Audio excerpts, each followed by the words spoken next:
सैराट चित्रपटामुळे प्रकाशझोतात आलेला तानाजी गळगुंडे आता अभिनय क्षेत्रात चांगला स्थिरावलेला पाहायला मिळतो. नागराज मंजुळे यांच्यामुळे हे शक्य झालं असं तो आजही प्रामाणिकपणे कबुली देताना दिसतो. तानाजीने काही दिवसापूर्वी आरपारला एक मुलाखत दिली होती. त्यातील त्याची लग्नाबद्दलची व्याख्या चर्चेचा विषय ठरली होती. लग्नात होणारा अवाढव्य खर्च टाळून रजिस्टर पद्धतीने तुम्ही लग्न करू शकता असे त्याचे याबद्दलचे ठोक मत होते. पण तो असं का बोलला यालाही एक कारण होते. तानाजी त्याच्या मित्रासोबत एकत्र पुण्यात राहिला होता. जेव्हा त्याच्या या मित्राचं लग्न ठरलं तेव्हा त्या मुलाने गावाकडे घर बांधलं, धामधुमीत लग्न केलं. तेव्हा हा खर्च करण्यासाठी त्याने बँकेतून कर्ज काढलं. पण आता तो बायकोसोबत पुण्यात राहायला आला आहे.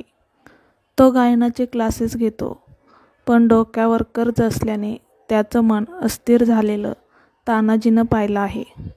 त्याचमुळे लग्न करायचं असेल तर कमी खर्चातही करू शकतो असे तो या मुलाखतीत सांगताना दिसतो.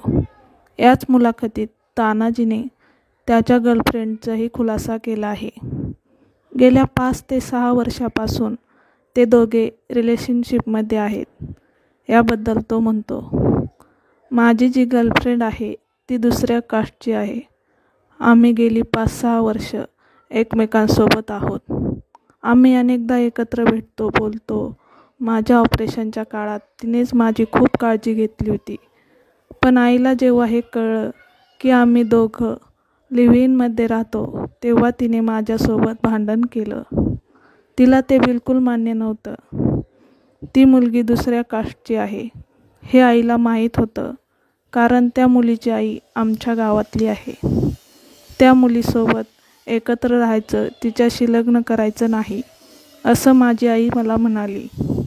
तू दुसरी कोणीही कर, अगदी दुसऱ्या कुठल्याही जातीची कर, पण तिला करू नको, कारण ती मुलगी आपल्या गावातल्या लोकांना माहितीतली आहे असं तिचं म्हणणं होतं. ती वेगळ्या जातीची आहे हे गावातल्या लोकांना समजू नये म्हणून ती असं म्हणत होती. मला तिचं हे म्हणणं पटत नव्हतं.